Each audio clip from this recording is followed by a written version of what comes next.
पूरे भारत में भोले भंडारी यानी भगवान शिव के अनेकों मंदिर हैं, जिसमें से कुछ के बारे में तो हम सभी जानते हैं, लेकिन आज मैं आपको भगवान शिव के 5 ऐसे रहस्यमय मंदिरों के बारे में बताने जा रहा हूं, जिसके बारे में आपने शायद ही सुना होगा, जिनके बारे में आप जानकर हैरान हो जाएंगे। तो चलिए शुरू करते हैं। नमस्कार दर्शकों, द डिवाइन टेल्स पर आपका स्वागत है। पहला मंदिर स्तंभेश्वर महादेव मंदिर। ये मंदिर अरब सागर के बीच कैम्बे तट पर स्थित है। 150 साल पहले खोजे गए इस मंदिर का उल्लेख महाशिव पुराण के रुद्र संहिता में मिलता है। इस मंदिर के शिवलिंग का आकार 4 फुट ऊंचा और 2 फुट के व्यास वाला है। स्तंभेश्वर महादेव का ये मंदिर सुबह और शाम दिन में 2 बार पल भर के लिए गायब हो जाता है और कुछ देर के बाद उसी जगह पर वापस भी आ जाता है, जिसका कारण अब अरब सागर में उठाने वाले ज्वार और भाटा को बताया जाता है, जिस कारण श्रद्धालु मंदिर के शिवलिंग का दर्शन तभी कर सकते हैं जब समुद्र की लहरें पूरी तरह शांत हो। ज्वार के समय शिवलिंग पूरी तरह से जलमग्न हो जाता है। ये प्रक्रिया प्राचीन समय से ही चली आ रही है। यहाँ आने वाले सभी श्रद्धालु को एक खास पर्चे बांटे जाते हैं, जिनमें ज्वार भाटा आने का समय लिखा होता है। ऐसा इसलिए किया जाता है ताकि यहाँ आने वाले श्रद्धालुओं को परेशानी का सामना न करना पड़े। इसके अलावा इस मंदिर से एक पौराणिक कथा भी जुड़ी हुई है। कथा के अनुसार राक्षस तारकासुर ने भगवान शिव की कठोर तपस्या की। एक दिन शिव जी तपस्या से प्रसन्न होकर प्रकट हुए और वरदान मांगने को कहा। उसके बाद वरदान के रूप में तारकासुर ने शिव से मांगा कि उसे सिर्फ शिव जी का पुत्र ही मार सकेगा, और वो भी 6 दिन की आयु का। शिव जी ने ये वरदान तारकासुर को दे दिया और अंतर्ध्यान हो गए। इधर वरदान मिलते ही तारकासुर तीनों लोक में हाहाकार मचाने लगा, जिससे डरकर सभी देवतागण शिव जी के पास गए। देवताओं के आग्रह पर शिव जी ने उसी समय अपनी शक्ति से श्वेत पर्वत कुंड से 6 मस्तक, 4 आंख और 12 हाथ वाले एक पुत्र को उत्पन्न किया, जिसका नाम था कार्तिकेय। जिसके पश्चात कार्तिकेय ने 6 दिन की उम्र में तारकासुर का वध किया। लेकिन जब कार्तिकेय को पता चला कि तारकासुर भगवान शंकर का भक्त था, तो वो काफी व्यथित हो गए।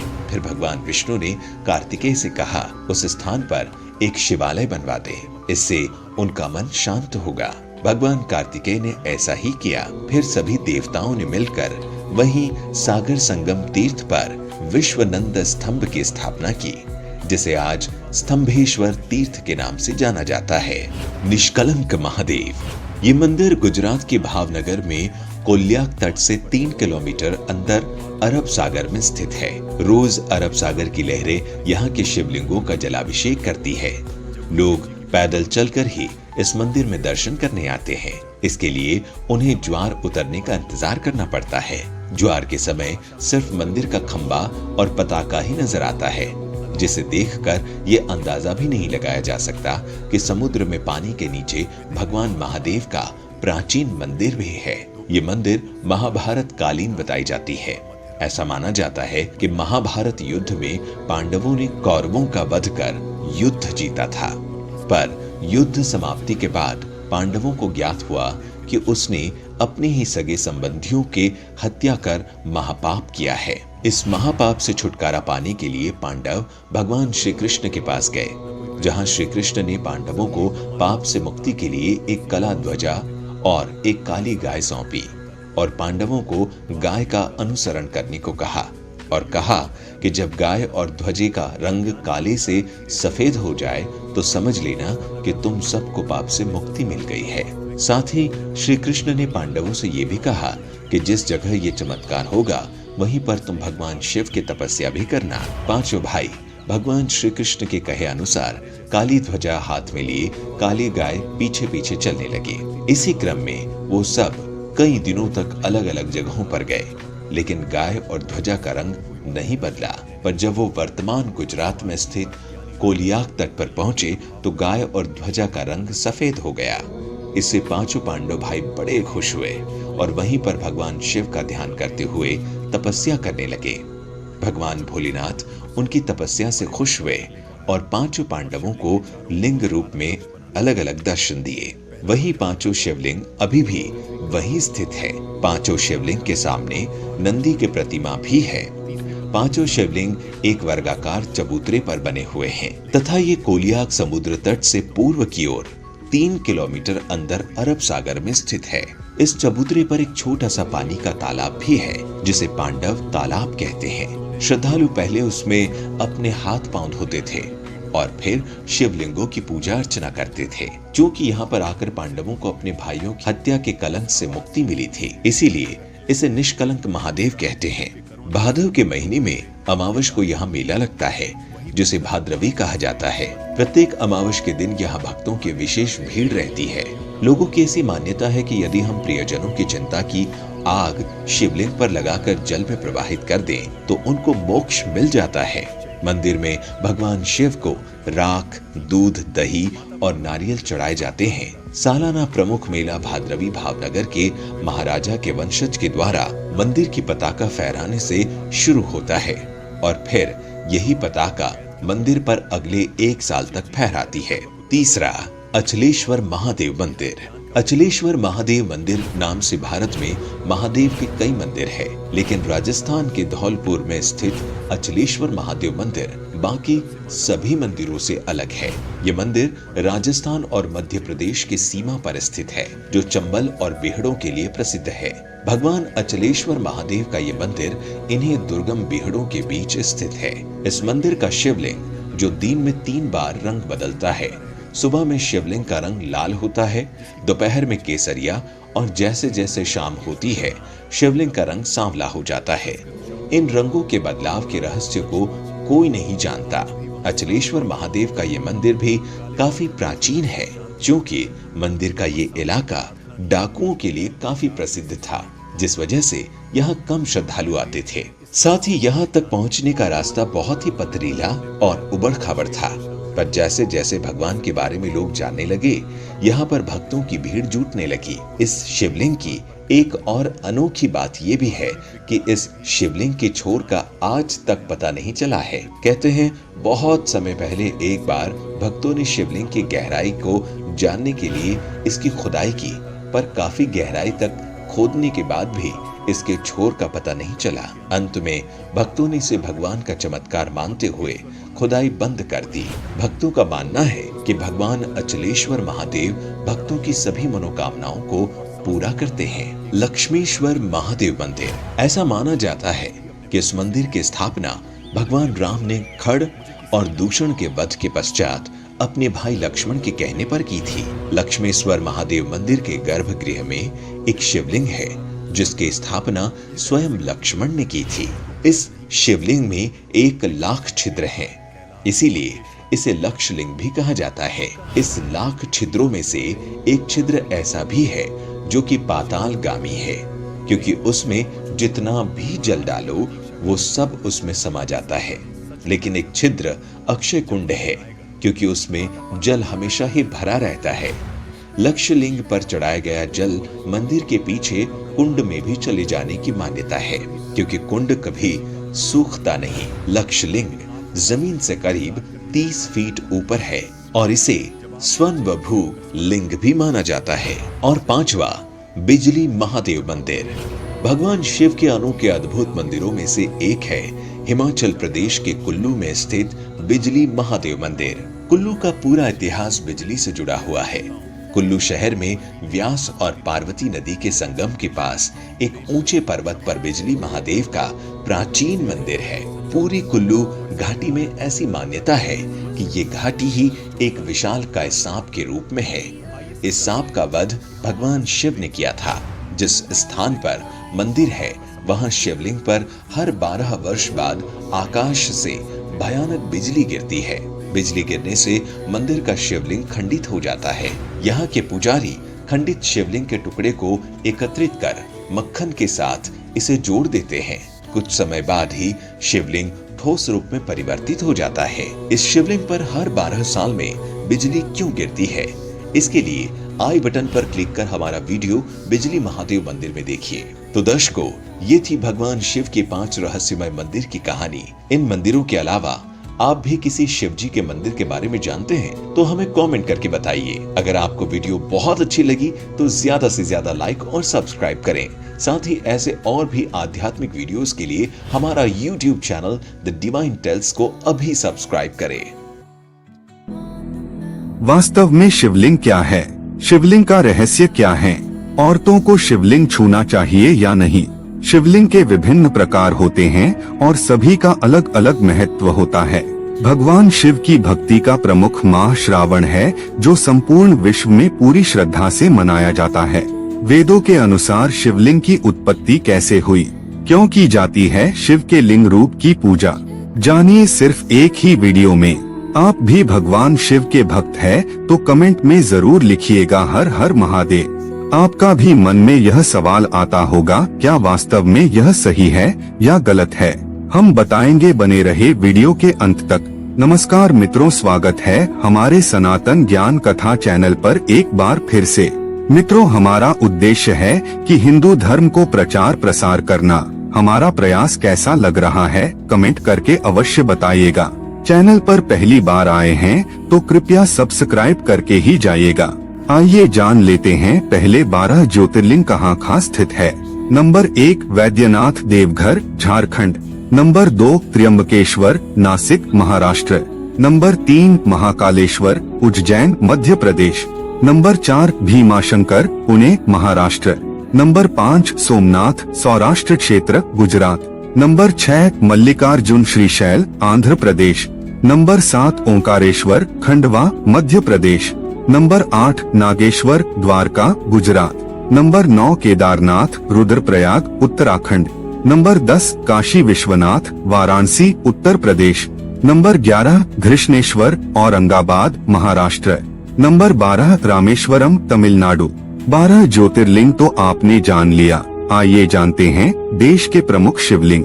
बादामी मंदिर कर्नाटक, पशुपतिनाथ मंदिर नेपाल, अमरनाथ जम्मू कश्मीर, महाकाल मध्य प्रदेश, ममलेश्वर मध्य प्रदेश, भीमाशंकर महाराष्ट्र, त्र्यंबकेश्वर महाराष्ट्र, नागेश्वर गुजरात, श्रीकालाहस्ती आंध्र प्रदेश, तिलई नटराज मंदिर तमिलनाडु, लिंगराज ओडिशा, मुरुदेश्वर शिव मंदिर कर्नाटक, शोर मंदिर महाबलीपुरम तमिलनाडु, कैलाश मंदिर एलोरा महाराष्ट्र, कुंभेश्वर मंदिर तमिलनाडु।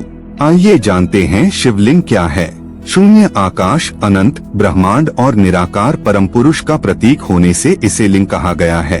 स्कंद पुराण में कहा है कि आकाश स्वयं लिंग है। शिवलिंग वातावरण सहित घूमती धरती तथा सारे अनंत ब्रह्मांड, क्योंकि ब्रह्मांड गतिमान है, का अक्ष धुरी ही लिंग है। भगवान शिव का निराकार स्वरूप शिवलिंग है।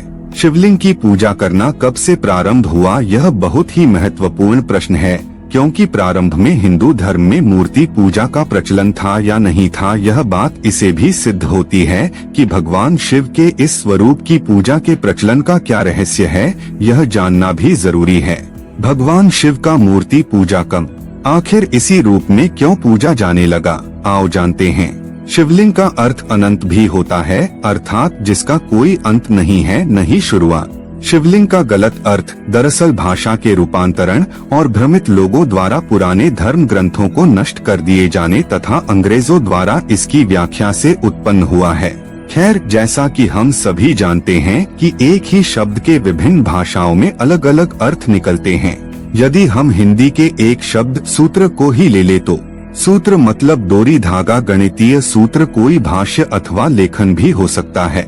उसी प्रकार अर्थ शब्द का भावार्थ संपत्ति भी हो सकता है और मतलब मीनिंग भी। ठीक बिल्कुल उसी प्रकार शिवलिंग के संदर्भ में लिंग शब्द से अभिप्राय, चिन्ह, निशानी, गुण, व्यवहार या प्रतीक है। धरती उसका पीठ या आधार है और सब अनंत शून्य से पैदा हो उसी में लय होने के कारण इसे लिंग कहा है, तथा कई अन्य नामों से भी संबोधित किया गया है, जैसे प्रकाश स्तंभ लिंग, अग्नि स्तंभ लिंग, ऊर्जा स्तंभ लिंग, ब्रह्मांडीय स्तंभ लिंग। ब्रह्मांड में दो ही चीजें हैं, ऊर्जा और पदार्थ। हमारा शरीर पदार्थ से निर्मित है और आत्मा ऊर्जा है। इसी प्रकार शिव पदार्थ और शक्ति ऊर्जा का प्रतीक बनकर शिवलिंग कहलाते हैं और शिवलिंग की पूजा करने से सारा दुख दर्द खत्म हो जाता है, सब मनोकामना पूरा होता है। ब्रह्मांड में उपस्थित समस्त ठोस तथा ऊर्जा शिवलिंग में निहित है। वास्तव में शिवलिंग हमारे ब्रह्मांड की आकृति है। शिवलिंग भगवान शिव और देवी शक्ति पार्वती का आदि अनादि एकल रूप है तथा पुरुष और प्रकृति की समानता का प्रतीक भी, अर्थात इस संसार में न केवल पुरुष का और न केवल प्रकृति स्त्री का वर्चस्व है, बल्कि दोनों का समान है। पौराणिक तथ्य। एक पहला तथ्य, ऐतिहासिक प्रमाणों के अनुसार विक्रम संवत के कुछ सहस्राब्दी पूर्व संपूर्ण धरती पर उल्कापात का अधिक प्रकोप हुआ। आदिमानव को यह रुद्र शिव का आविर्भाव दिखा। जहाँ जहाँ ये पिंड गिरे वहाँ वहाँ इन पवित्र पिंडों की सुरक्षा के लिए मंदिर बना दिए गए। इस तरह धरती पर हजारों शिव मंदिरों का निर्माण हो गया। उनमें से प्रमुख थे 108 ज्योतिर्लिंग, लेकिन अब केवल 12 ही बचे हैं। शिव पुराण के अनुसार उस समय आकाश से ज्योति पिंड पृथ्वी पर गिरे और उनसे थोड़ी देर के लिए प्रकाश फैल गया। इस तरह के अनेक उल्का पिंड आकाश से धरती पर गिरे थे। दूसरा तथ्य, भगवान शिव ने ब्रह्मा और विष्णु के बीच श्रेष्ठता को लेकर हुए विवाद को सुलझाने के लिए एक दिव्यलिंग ज्योति को प्रकट किया था। इस ज्योतिर्लिंग का आदि और अंत ढूंढते हुए ब्रह्मा और विष्णु को शिव के परब्रह्म स्वरूप का ज्ञान हुआ।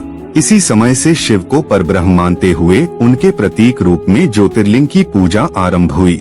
हिंदू धर्म में मूर्ति की पूजा नहीं होती, लेकिन शिवलिंग और शालिग्राम को भगवान शंकर और विष्णु का विग्रह रूप मानकर इसी की पूजा की जानी चाहिए। तीसरा तथ्य, प्राचीन भारत ही नहीं संपूर्ण धरती पर मूर्ति पूजा का प्रचलन था। इसी के बीच ऐसे लोगों का भी समूह था जो कि मूर्ति पूजा में विश्वास नहीं रखते थे। उन्होंने ही ईश्वर के निराकार स्वरूप की कल्पना करने शिवलिंग की पूजा का प्रचलन प्रारंभ किया होगा, क्योंकि शिवलिंग को ईश्वर का निराकार ज्योति स्वरूप ही माना जाता है। शिवलिंग पूजन के बाद धीरे धीरे नाग और यक्षों की पूजा का प्रचलन हिंदू जैन धर्म में बढ़ने लगा। बौद्ध काल में बुद्ध और महावीर की मूर्तियों को अपार जन समर्थन मिलने के कारण राम और कृष्ण की मूर्तियां बनाई जाने लगी। चौथी तथ्य, पुरातात्विक निष्कर्षों के अनुसार प्राचीन शहर मेसोपोटामिया और बेबीलोन में भी शिवलिंग की पूजा किए जाने के सबूत मिले हैं। इसके अलावा मोहनजोदड़ो और हड़प्पा की विकसित संस्कृति में भी शिवलिंग की पूजा किए जाने के पुरातात्विक अवशेष मिले हैं। सभ्यता के आरंभ में लोगों का जीवन पशुओं और प्रकृति पर निर्भर था, इसलिए वह पशुओं के संरक्षक देवता के रूप में भी पशुपति की पूजा करते थे। सैंधव सभ्यता से प्राप्त एक सील पर 3 मुंह वाले एक पुरुष को दिखाया गया है, जिसके आसपास कई पशु हैं। इसे भगवान शिव का पशुपति रूप माना जाता है। क्या आप जानते हैं शिवलिंग के 4 अद्भुत रहस्य? नहीं तो हम बताएंगे। शिवलिंग का शास्त्रों में अर्थ बताया गया है, परम कल्याणकारी शुभ सृजन ज्योति। संपूर्ण ब्रह्मांड और हमारा शरीर इसी प्रकार है। भ्रिकुटी के बीच स्थित हमारी आत्मा, या कहें कि हम स्वयं भी इसी तरह हैं। बिंदु रूप शिवलिंग का गलत अर्थ बताने वाले या तो अज्ञानी हैं या फिर वे जानबूझकर ऐसा कर रहे हैं। खैर जाने दो, जो अज्ञान है, जिसके पास ज्ञान नहीं है, वह तो गलत अर्थ निकालेगा ही। आओ जानते हैं शिवलिंग के 4 अद्भुत रहस्य। नंबर 1, शिव का आदि और अनादि रूप ईश्वर निराकार है। शिवलिंग उसी का प्रतीक है। यहाँ यह स्पष्ट करना जरूरी है कि भगवान शंकर या महादेव भी शिवलिंग का ही ध्यान करते हैं। शून्य आकाश, अनंत ब्रह्मांड और निराकार परम पुरुष का प्रतीक होने से इसे शिवलिंग कहा गया है। स्कंद पुराण में कहा गया है कि आकाश स्वयं लिंग है, धरती उसकी पीठ या आधार है और सब अनंत शून्य से पैदा हो उसी में लय होने के कारण इसे शिवलिंग कहा गया है। शिव पुराण में शिव को संसार की उत्पत्ति का कारण और परब्रह्म कहा गया है। इस पुराण के अनुसार भगवान शिव ही पूर्ण पुरुष और निराकार ब्रह्मा हैं। आइए जानते हैं शिवलिंग से जुड़े दूसरा रहस्य। ब्रह्मांड का प्रतीक संपूर्ण ब्रह्मांड उसी तरह है जिस तरह की शिवलिंग का रूप है, जिसमें जलाधारी और ऊपर से गिरता पानी है। शिवलिंग का आकार प्रकार ब्रह्मांड में घूम रही हमारी आकाशगंगा और उन पिंडों की तरह है जहां जीवन होने की संभावना है। वातावरण सहित घूमती धरती या सारे अनंत ब्रह्मांड गतिमान है का अक्स धुरी ही शिवलिंग है।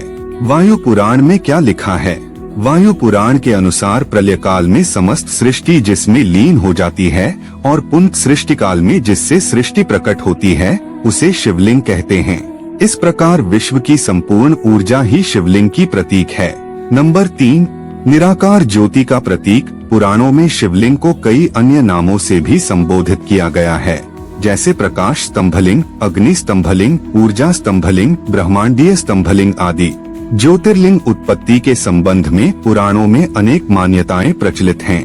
वेदानुसार ज्योतिर्लिंग यानी व्यापक ब्रह्मात्मलिंग, जिसका अर्थ है व्यापक प्रकाश, जो शिवलिंग के 12 खंड हैं। शिव पुराण के अनुसार ब्रह्मा, माया, जीव, मन, बुद्धि, चित्त, अहंकार, आकाश, वायु, अग्नि, जल और पृथ्वी को ज्योतिर्लिंग या ज्योति पिंड कहा गया है। नंबर 4, औषधि और सोने का रहस्य। शिवलिंग में एक पत्थर की आकृति होती है, जलाधारी पीतल की होती है और नाग या सर्प तांबे का होता है। शिवलिंग पर बेलपत्र और धतूरे या आंकड़े के फूल चढ़ते हैं। शिवलिंग पर जल गिरता रहता है। कहते हैं कि ऋषि मुनियों ने प्रतीक रूप से या प्राचीन विद्या को बचाने के लिए शिवलिंग की रचना इस तरह की है कि कोई उसके गूढ़ रहस्य को समझकर उसका लाभ उठा सकता है। जैसे शिवलिंग अर्थात पारा, जलाधारी अर्थात पीतल की धातु, नाग अर्थात तांबे की धातु आदि को बेलपत्र, धतूरे और आंकड़े के साथ मिलाकर कुछ भी औषधि, चांदी या सोना बनाया जा सकता है।